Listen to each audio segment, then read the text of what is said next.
the Mahoning Valley Daily Podcast.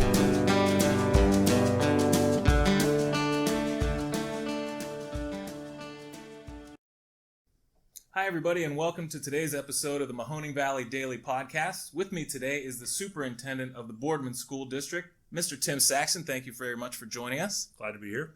And how long have you been in this position? As I just finished my 5th year superintendent, so I'm entering my 6th year. Fantastic. And, well, we've had almost 5 years in the building, right? We had a little bit of an anomaly last year. Yeah, we were still here, but yeah, and we were in person learning. All right, let's start out with an easy one. All right. How's Boardman football looking this year?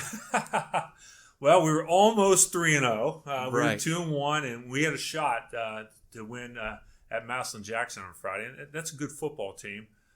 Classically good football team. Yeah, they have a strong program. It's a big high school, a lot larger than us. You know, they're a true Division I, but 20-14, we had a drive.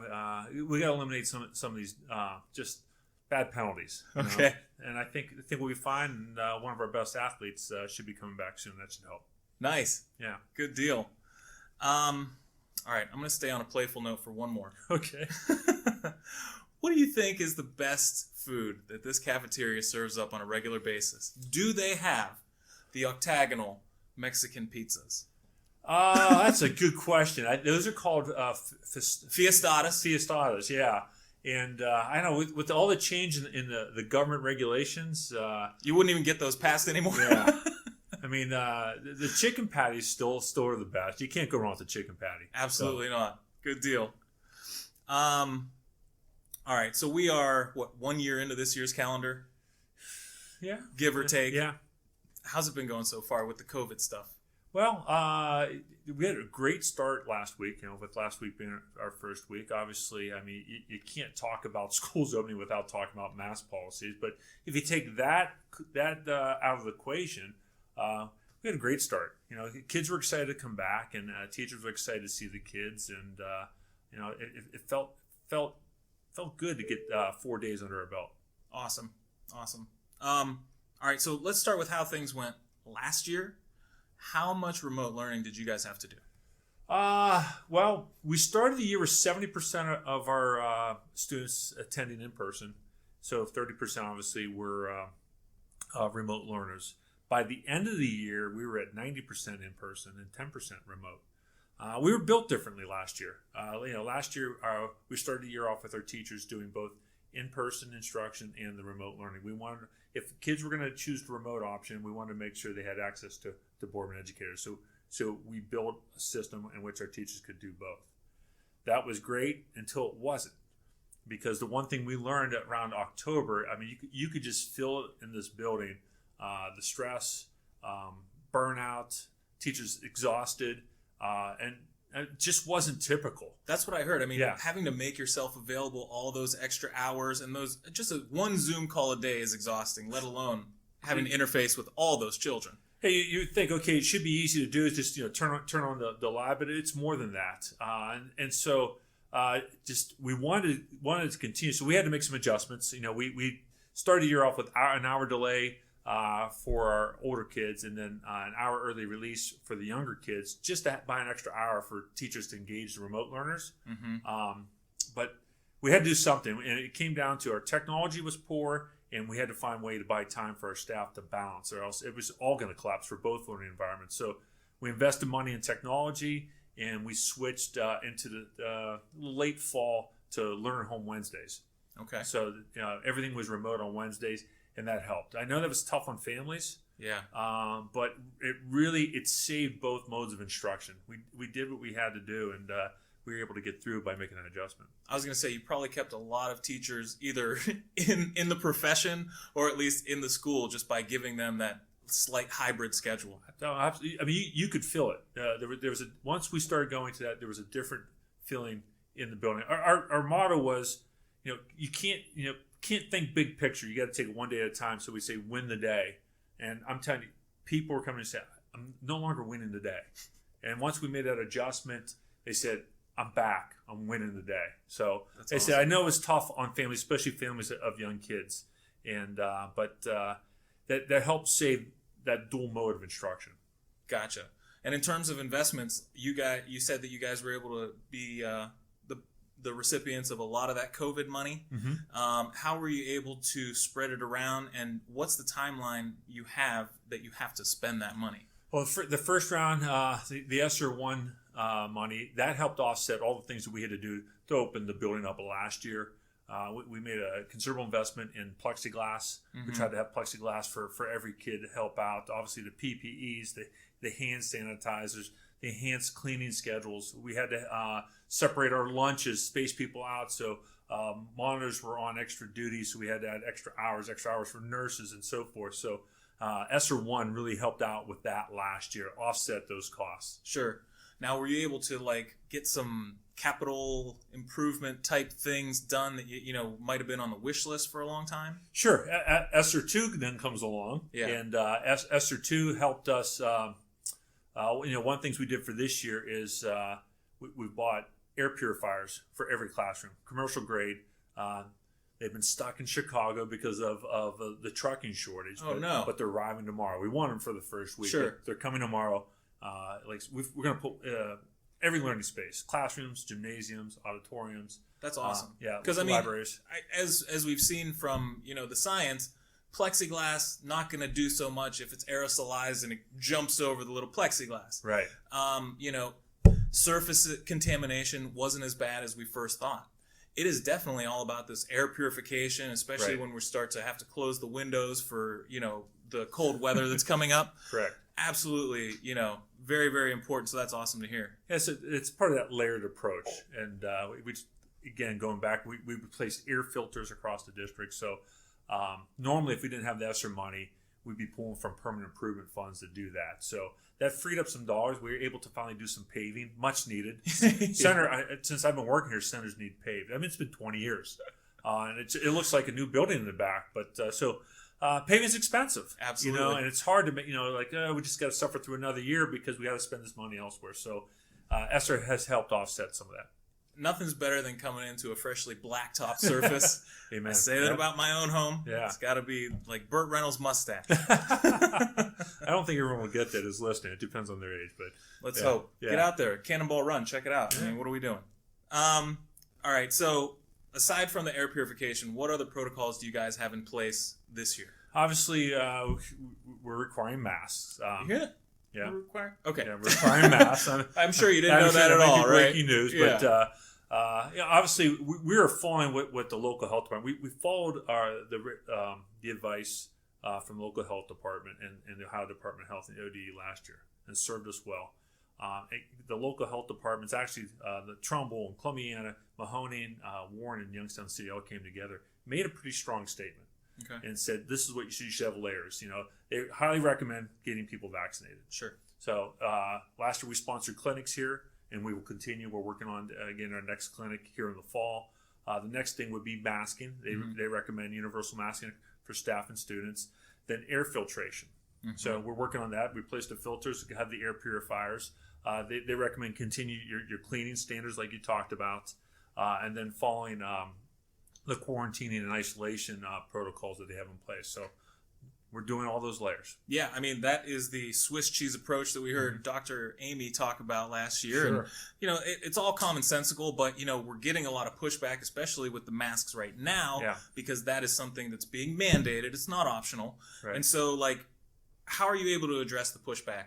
Well, it's been tough because, as you know, some people feel very strong on both sides. Mm-hmm. So I get emails from both sides saying follow the science, and that's I get it. There's people are passionate about this topic, whether they're for masks or they're not for masks. And the part that's tough is these are Boardman families, and we have to service.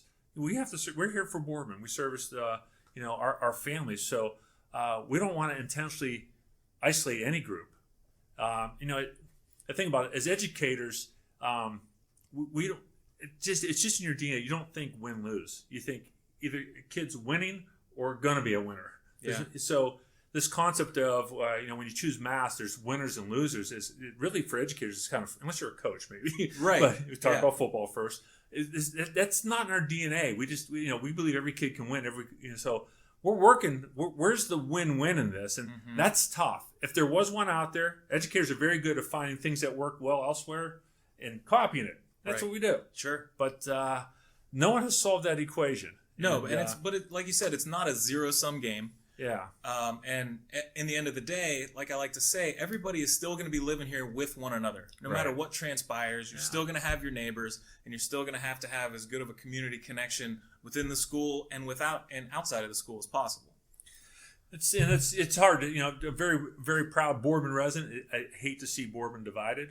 Likewise. And the people that are against the mask policy aren't necessarily don't want to leave Boardman. I don't want them to leave Boardman.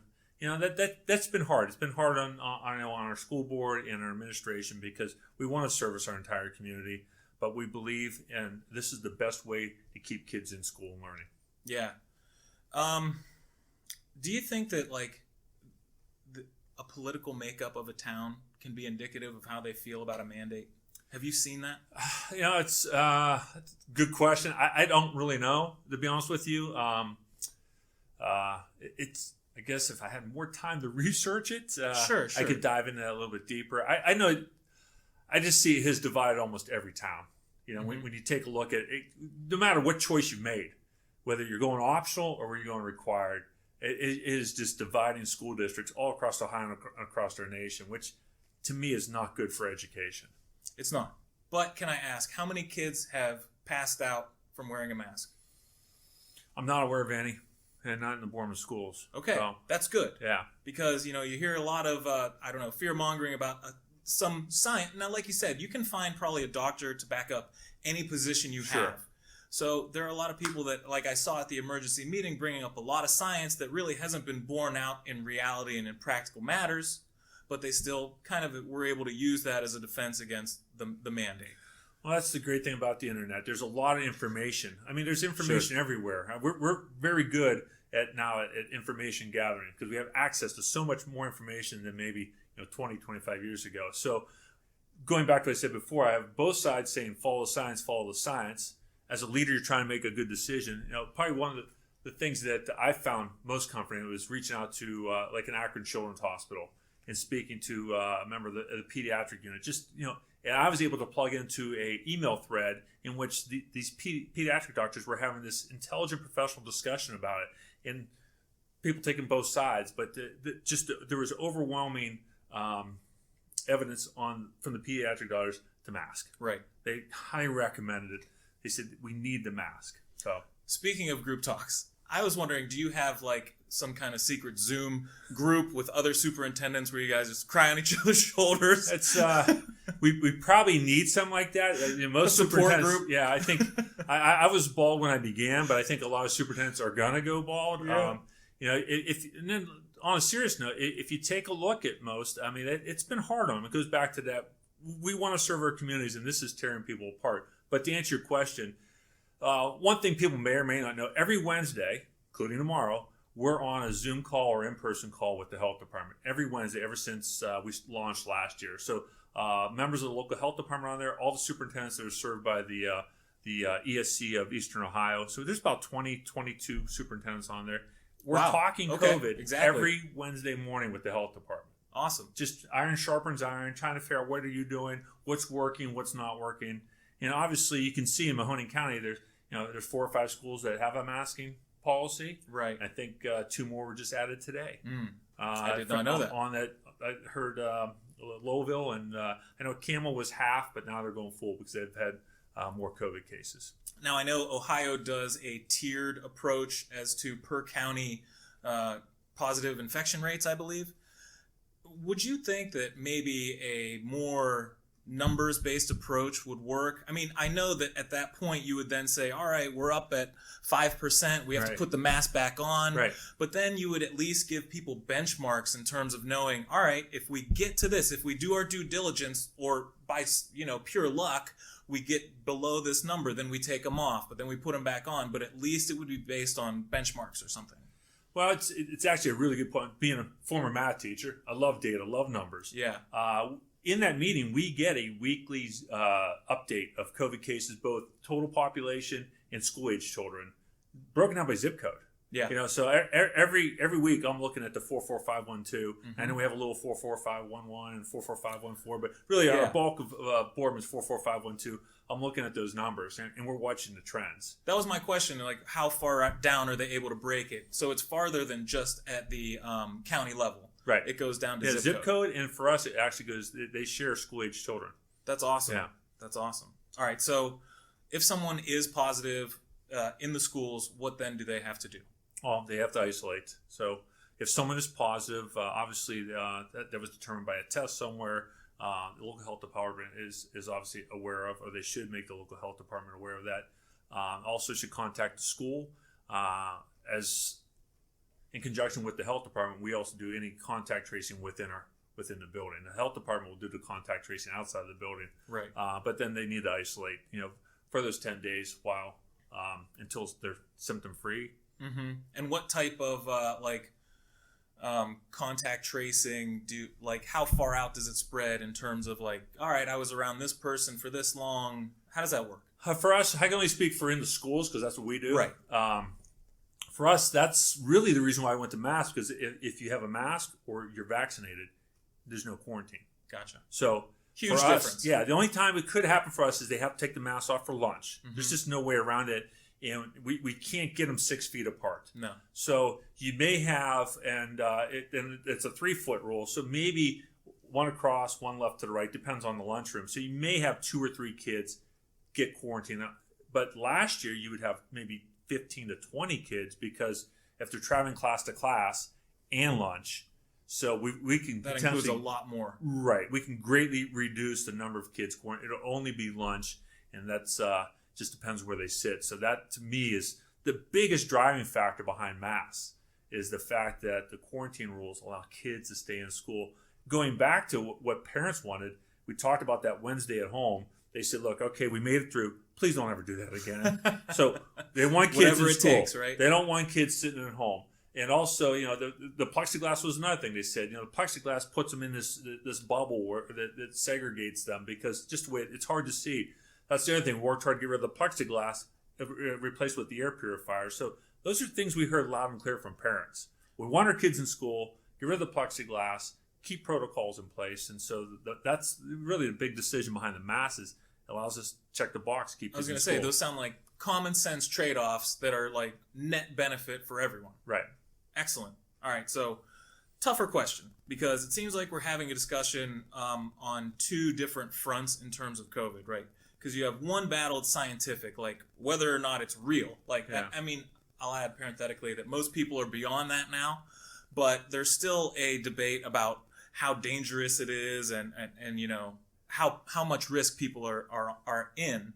And then the other one is the battle of liberty and individual rights. So you got some people, they'll concede that COVID's dangerous, but at the same time, they're saying, I still insist upon my rights. Where are you seeing more pushback right now? Is it the denialists folks? Or do you still see that? Or is it more the freedom folks? I think from the people I've talked to and communicated with, it's more the freedom that they're frustrated. They believe that the right to mask or not mask is a parental right, and the school shouldn't make that call for them. They should have the freedom to make that decision. Unfortunately, COVID is a shared burden because of how it works. So it would be nice if I could say, I'm only going to affect myself if I don't wear a mask. That's just not how it works. So how do you convey it? It's tough to convey. Yeah, it's tough because when you make the decision to require masks, you become the villain. Mm-hmm. Okay? Nobody wants to be the villain to of the at least half of the people seemingly right now. But the villain is COVID. Yes. Not the school system. Like I said, our goal is to keep the doors open, keep kids learning 5 days a week, and masks allow us to do that. All right. So, even tougher question. How apprehensive are you when COVID vaccines become mandatory? When you say apprehensive about the pushback that you're probably guaranteed to see. If they become mandatory, we'll just like we did last year. I'm going to follow the guidance from the Ohio Department of Health, the Ohio Department of Education, or the Health Department. because that's what they do. Right. We educate. Yes. They understand this. If they tell us that is mandated, Yeah. I mean, I'm going to follow what they say. You're kind of just trusting the medical professionals Absolutely. at that point. Yeah. Because you don't have a PhD? No. Me neither. No. All right. So, I mean, that's all we can Yeah. do. And I totally understand. So on the same note, the anti-vaccination movement has been around for a while. Sure. It's probably been, you've seen it in your time and tenure as a teacher and an educator. It's probably gotten a little stronger in the past, let's say, decade.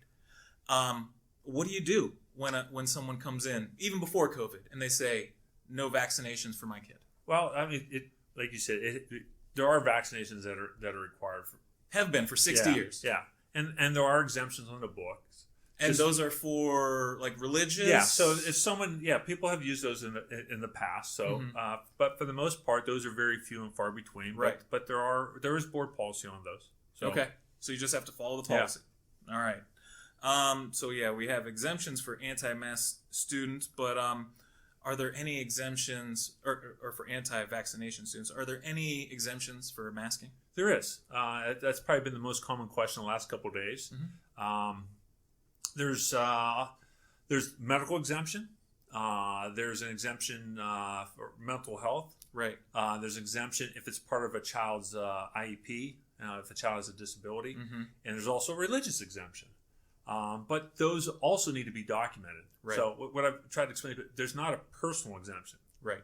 All right, that's different. There are districts that offer that. We do not have that. Medical exemption means you have to show proof that there's a medical condition. Sure. That would not allow that child to wear a mask. Heightened on the books. Under professional help, but maybe some child's incapable of putting on or removing the mask. Okay. That if they're incapable of physically removing or putting on a mask, that could create a situation where a mask isn't appropriate. But maybe you can go to a face shield then. Right. So there are other ways. Yeah. Again, and another common one is the religious exemption. It can't be, I just don't believe in masks. You have to show that you've belonged to a religion that has a documented track record, let's say. That's the word I was looking for. There's a doctrine. Yes. An established belief. We're not just making it up yesterday. Right. Right. Okay. So understood. Yeah, we used to have a shaving policy at Boardman. Oh. You couldn't have that beard. But could you believe? But not going to allow this. But there were religious exemptions to that because there were Sikh or something. There were established religions in which the beard was part of their doctrine. Totally. So we had to allow religious exemptions back in the day. Now we're okay. You can have beards. Nice. So good deal. Yeah. And how about long hair on the dudes? You can have You're that okay. too. Yeah. Yeah. Wow. All right. Maybe not for the Yankees, but Boardman, you're allowed. All right. Let's end on something nice and easy. Okay. Tell me some instances lately, especially maybe in the beginning of this new school year, where you've seen coming together, and maybe in places that you wouldn't have even expected it. That would be even better. Well, I think obviously the easiest one is school starts way before the first day, but you go out and you take a look. I remember coming here first week on band camp. Oh, sure. This last year, it was tough. It was tough to go to a Friday night game because Friday night's just not football. It's football. It's our community there. It's community. It's fair fries, and it's the Boardman Spartan Marching Band. Yeah. And it was just different when they couldn't march, and we had small crowds. But so I was so excited. And typically we go away to band camp, but Mr. Ruggieri wanted to have a similar experience, so he did it here on site. So I remember the first day of band camp. Going out there and just you could just tell they were excited to be back at band camp marching, and they're going to do halftime shows. So, first week of August, I mean, this building here comes alive. You got sports, teachers are starting to come back in, so you can feel it. Kids were excited. Now, the other thing I noticed, being in high school, being able to walk the halls, last year the first week of school with masks, it wasn't as exciting. People were a little more tentative, you know.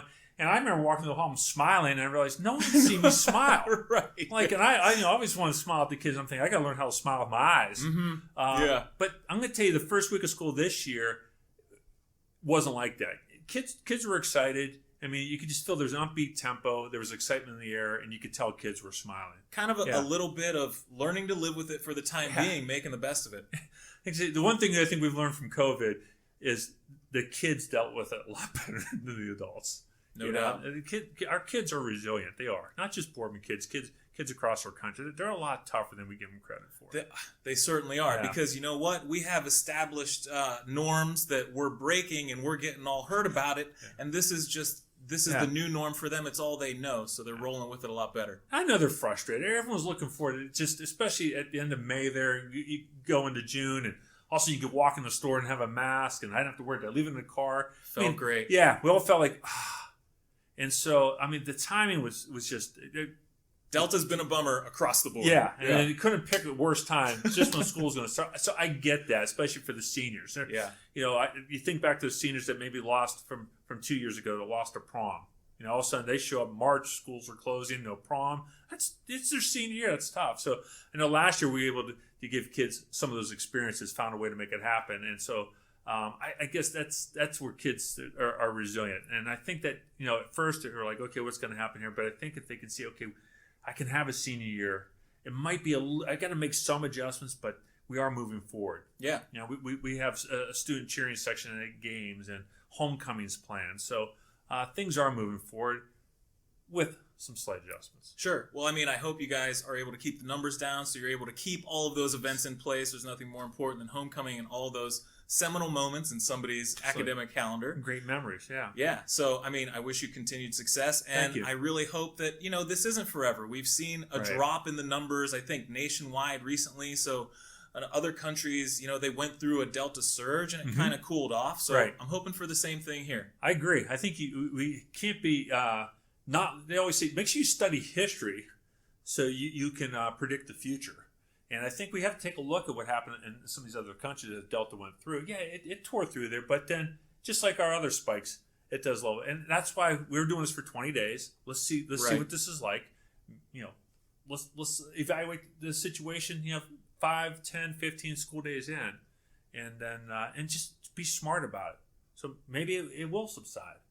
Maybe it'll level off, or maybe it'll spike a little more, and we might need another 20 days. But again, we want to make sure we're doing what's best and being flexible. That's right. Well, it sounds like you're doing all that. Thank you very much for everything. I appreciate it. Yeah. Good luck. Yeah, thank you. Thanks for being here. Tim Saxton.